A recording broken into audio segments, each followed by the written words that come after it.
నమస్తే. తెలంగాణలో ఒక కీలకమైనటువంటి శాఖలో పనిచేసినటువంటి మాజీ మంత్రి, పాలకుర్తి ఎమ్మెల్యేగా పనిచేసినటువంటి అనుభవం, మరో పక్కన ఓటమి ఎరగనటువంటి నేతగా పేరుగాంచినటువంటి ఎర్రబెల్లి దయాకర్ రావు.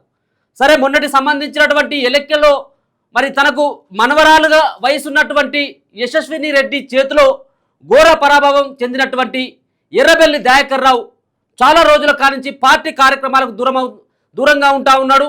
అంతేకాకుండా పార్టీ యొక్క ఏదైతే మీటింగ్లకు కూడా సరిగ్గా హాజరు కానట్టుగా స్పష్టంగా అర్థమవుతా ఉంది. ఒక పక్కన తెలంగాణ రాష్ట్రంలో ఉన్నటువంటి బీఆర్ఎస్ పార్టీలో ఉన్నటువంటి ఒక్కొక్క ఎమ్మెల్యేలు, గెలిచినటువంటి ఎమ్మెల్యేలు పార్టీకి దూరం అవుతా ఉన్నారు. మరో పక్కన పార్టీని ప్రక్షాళన చేయాలన్నటువంటి దిశగా హరీష్ రావు, మరో పక్కన కేటీఆర్ ప్రయత్నాలు చేస్తున్నటువంటి తరుణంలో ఎక్కడ కూడా మరి ఎర్రబెల్లి దయాకర్ రావు యొక్క మార్కు కనబడట్లేదు.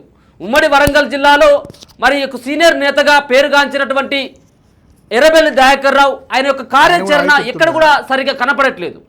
గతంలోనే రకరకాలైనటువంటి ఊహాగానాలు రావడం జరిగింది. ఎర్రబెల్లి దయాకర్ రావు యశస్విని రెడ్డి చేతిలో ఓడిపోయిన తర్వాత పార్టీ మారుతారు కావచ్చు అన్నటువంటి ఊహాగానాలు రావడం జరిగింది. అంతకంటే దాని తర్వాత జరిగినటువంటి పార్లమెంటు ఎన్నికల ముందు విపరీతమైనటువంటి ట్రోలింగ్స్ జరగడం జరిగింది, విపరీతమైనటువంటి వార్తలు రావడం జరిగింది. ఒకవేళ కనుక ఎర్రబెల్లి దయాకర్ రావు వెళ్ళినట్టయితుంటే ఖచ్చితంగా బీజేపీ పార్టీలోకే వెళ్ళేటువంటి అవకాశం ఉంటుంది. కాంగ్రెస్ పార్టీలోకి ఆహ్వానించేందుకు రేవంత్ రెడ్డి సిద్ధంగా లేడు. ఒక పక్కన రేవంత్ రెడ్డిని అప్పుడు ఉన్నటువంటి దశలో ఓటుకు నోటు కేసులో ఇరికించినటువంటి వ్యక్తి ఎర్రబెల్లి దయాకర్ రావు అనేది పెద్ద స్థాయిలో చర్చ నడిచింది. ఒకనొక దశలో ఎర్రబెల్లి దయాకర్ రావే నా బిడ్డ పెళ్లికి నేను దూరం కావడానికి, ఓటుకు నోటు కేసులో ఒక దొంగగా దొరకడానికి కారణం ఎర్రబెల్లి దయాకర్ రావు అని చెప్పడంతో పాటు మొన్న జరిగినటువంటి అసెంబ్లీ ఎన్నికల్లో పాలకుర్తిలో ఎట్టి పరిస్థితుల్లో ఎర్రబెల్లి దయాకర్ రావుని ఓడించాలన్నటువంటి పట్టుదలతో ఒక బలమైనటువంటి ఆర్థిక బలం, అంగబలం ఉన్నటువంటి ఒక యువ నాయకురాలిని తెర మీదకి తీసుకురావడం జరిగింది. అదే యశస్విని రెడ్డి. యశస్విని రెడ్డి కంటే ముందు తన అత్తగారైనటువంటి ఝాన్సీ రెడ్డిని తీసుకురావాలని చెప్పేసి అన్నారు. దాని తర్వాత జరిగినటువంటి పరిణామాలు మన అందరికీ తెలుసు. దాని తర్వాత ఆర్థిక బలంగా ఉన్నటువంటి ఆ కుటుంబం నుంచి అభ్యర్థిని కనుక పెట్టినట్టయితే ఎర్రబెల్లి దయాకర్ రావుకి చెక్ పెట్టవచ్చు అన్నటువంటి ఉద్దేశంతో రేవంత్ రెడ్డి ముఖ్యంగా ఎర్రబెల్లి దయాకర్ రావుని ఎట్టి పరిస్థితుల్లో ఈసారి ఓడించాలన్నటువంటి పట్టుదలతోటి పెద్ద ఎత్తున అక్కడ ప్రచారం చేయడం జరిగింది. అదే స్థాయిలో ఎర్రబెల్లి దయాకర్ రావుని రేవంత్ రెడ్డి దగ్గర ఉండి ఓడించడం జరిగింది. కాబట్టి ఎర్రబెల్లి దయాకర్ రావుని కాంగ్రెస్ పార్టీలోకి ఎట్టి పరిస్థితుల్లో తీసుకునేందుకు వీల్లేదు. ఒకరొకరు చేజాడుతూ ఉన్నారు. బీఆర్ఎస్ పార్టీ నుంచి గెలిచినటువంటి 10-11 మంది ఎమ్మెల్యేలు పార్టీ మారుతా ఉన్నటువంటి దశలో ఒకనొక సందర్భంలో ఎర్రబెల్లి దయాకర్ రావు సైతం కాంగ్రెస్ పార్టీలోకి వెళ్లేందుకు కసరత్తులు చేసుకున్నాడు. ఆయన కూడా ప్లాన్ సిద్ధం చేసుకున్నాడు అని చెప్పేసి ఊహాగానాలు రావడం జరిగింది. ఈ దశలో ఒక పక్కన ఢిల్లీలో ఉన్నటువంటి కాంగ్రెస్ పార్టీకి సంబంధించినటువంటి కీలకమైనటువంటి నేతలని కలిసేటువంటి ప్రయత్నం చేసిందనేది వార్తలు రావడం జరిగింది. కానీ ఇక్కడ ఉన్నటువంటి ముఖ్యమంత్రి రేవంత్ రెడ్డి దయాకర్ రావు యొక్క చేరికను పూర్తి స్థాయిలో అడ్డుకోవాలి, ఆయన చేరకూడదని చెప్పేసి బలంగా ఆయన యొక్క వాదన వినిపించడం జరిగింది.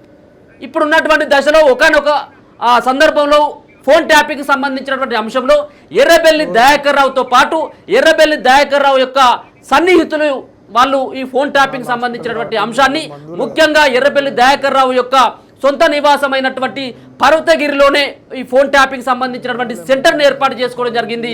వరంగల్ జిల్లాలోనే కాకుండా మిగతా కొన్ని చోట్ల ఈ యొక్క సెంటర్ను వేదికగా చేసుకొని చాలా మంది ఫోన్ ట్యాపింగ్ చేసుకున్నారు. ఎట్టి పరిస్థితులు ఈ ఫోన్ ట్యాపింగ్ సంబంధించినటువంటి అంశంలో ఎర్రబెల్లి దయాకర్ రావు రేపో మాపో అరెస్టు కాపోతా ఉన్నాడు అన్నటువంటి వార్తలు ఏవైతే వచ్చినాయో వాటి తర్వాత దయాకర్ రావు రూట్ మార్చి అక్కడ బీజేపీ పార్టీతోటి ములాఖత్ అయిండు. బీజేపీ పార్టీకి సంబంధించినటువంటి వ్యక్తులతోటి మరి రేవంత్ రెడ్డి కాదనడంతో బీజేపీ పార్టీ వైపు వెళ్ళాలని చెప్పేసి భావించినట్టుగా తెలుస్తూ ఉంది. దాంట్లో మరి ఎర్రబెల్లి దయాకర్ రావుకు ఉన్నటువంటి సన్నిహితులు, బీజేపీ పార్టీలో ఉన్నటువంటి కొంతమంది సన్నిహితులతోటి గతంలో పనిచేసినటువంటి అనుభవం ఉన్నటువంటి, అంటే ఒకటే పార్టీలో టీడీపీ పార్టీలో పనిచేసినటువంటి వ్యక్తులతోటి అప్పుడు అలయన్స్ ఉన్నది. టీడీపీ పార్టీ అలాగే బీజేపీ పార్టీ అలయన్స్ ఉన్నటువంటి దశలో ఆయనకు ఉన్నటువంటి పరిచయాలతోటి బీజేపీ పార్టీలోకి వెళ్లేందుకు ఆయనే సంసిద్ధమైనట్టుగా తెలుస్తుంది. ఇప్పుడు ఎర్రబెల్లి దయాకర్ రావు మౌనం వెనుక పార్టీ మారుతారన్నటువంటి బలమైనటువంటి ఒక వాదన వినపడతా ఉంది. ఖచ్చితంగా ఎర్రబెల్లి దయాకర్ రావు రానున్నటువంటి అతి త్వరలో కాంగ్రెస్ పార్టీకి అయితే ఎట్లాగూ గేట్లు మూసివేయడం జరిగింది. కాబట్టి ఆయనకు ఉన్నటువంటి ఆప్షన్ ఒకే ఒక ఆప్షన్, ఆయనే బీజేపీ పార్టీ వైపు వెళ్ళాలని చెప్పేసి భావించడమే. ఇది రానున్నటువంటి ఎన్నికలు జిహెచ్ఎంసీ ఎన్నికలు దగ్గర పడతా ఉన్నాయి. జిహెచ్ఎంసీ ఎన్నికల్లో బీజేపీ పార్టీ ప్రభావం కూడా గతంలో కనపడడం జరిగింది. ఇప్పుడున్నటువంటి దశలో ఇప్పుడు ఆయన పార్టీలో ఉండడం జరిగింది, బీఆర్ఎస్ పార్టీలోనే ఇప్పుడు కూడా కొనసాగుతూ ఉన్నాడు. ఆయనే మాజీ మంత్రి, మాజీ ఎమ్మెల్యే కూడా. ఆయనకు ఎక్కడ కూడా ఏ పదవులు లేవు. కానీ వరంగల్ జిల్లాలో ఒక కీలకమైనటువంటి బాధ్యతలని బీఆర్ఎస్ పార్టీ అధిష్టానం ఆయనకు అప్పగించడం జరిగింది. అయినా ఎక్కడ కార్యకర్తలను కలిసేటువంటి ప్రయత్నం చేయట్లేదు. పార్టీ యొక్క అభివృద్ధి కార్యక్రమాలలో పాటు మరో పక్కన ఇప్పుడున్నటువంటి ప్రభుత్వం చేస్తున్నటువంటి ఈ పనులలో విమర్శించేటువంటి ఆ యొక్క రోల్ని కూడా ఎర్రబెల్లి దయాకర్ రావు పోషించట్లేదు. అంటే వీటన్నిటి కూడా మరి దూరం కావడానికి ప్రధానమైనటువంటి కారణం ఖచ్చితంగా పార్టీ మార్పు అన్నటువంటి అంశం తెర మీదకి వస్తూ ఉంది. మనం చూసుకోవచ్చు. అంటే ఆయన గతంలో టీడీపీలో పనిచేయడం జరిగింది. మొదటిసారిగా మంత్రి పదవి ఇచ్చినటువంటి బీఆర్ఎస్ పార్టీలో ఆయన గ్రామీణ అభివృద్ధి శాఖ ఒక కీ రోల్, ఒక ముఖ్యమైనటువంటి శాఖలో పనిచేయడం జరిగింది. దానికి మంత్రిగా మొట్టమొదటిసారిగా కేసీఆర్ ఆయనకు అవకాశం ఇవ్వడం జరిగింది. ఇక ఇప్పుడున్నటువంటి దశలో బీఆర్ఎస్ పార్టీ రోజు రోజుకు ఎంత చతికిల పడతా ఉంది.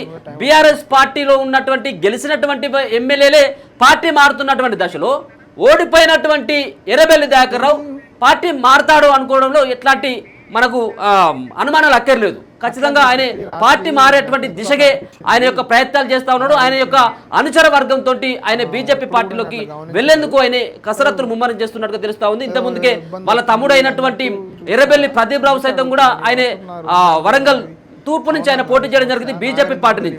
కాబట్టి ఆయనకు బీజేపీ పార్టీతోటి సత్సంబంధాలు ఉన్నాయి. బీజేపీ పార్టీలో ఉన్నటువంటి కీలకమైనటువంటి నేతలతోటి ఆయన ఎర్రబెల్లి దయాకర్ రావు టచ్ లో ఉన్నట్టుగా తెలుస్తుంది. ఆయన అతి త్వరలో మరి కాషాయ కండువను కప్పుకోబోతున్నట్టుగా స్పష్టంగా అర్థమవుతా ఉంది. ఇది నిజంగా కూడా పార్టీలో ఒక సీనియర్లు అయినటువంటి కె కేశవరావు వెళ్ళిపోవడం జరిగింది.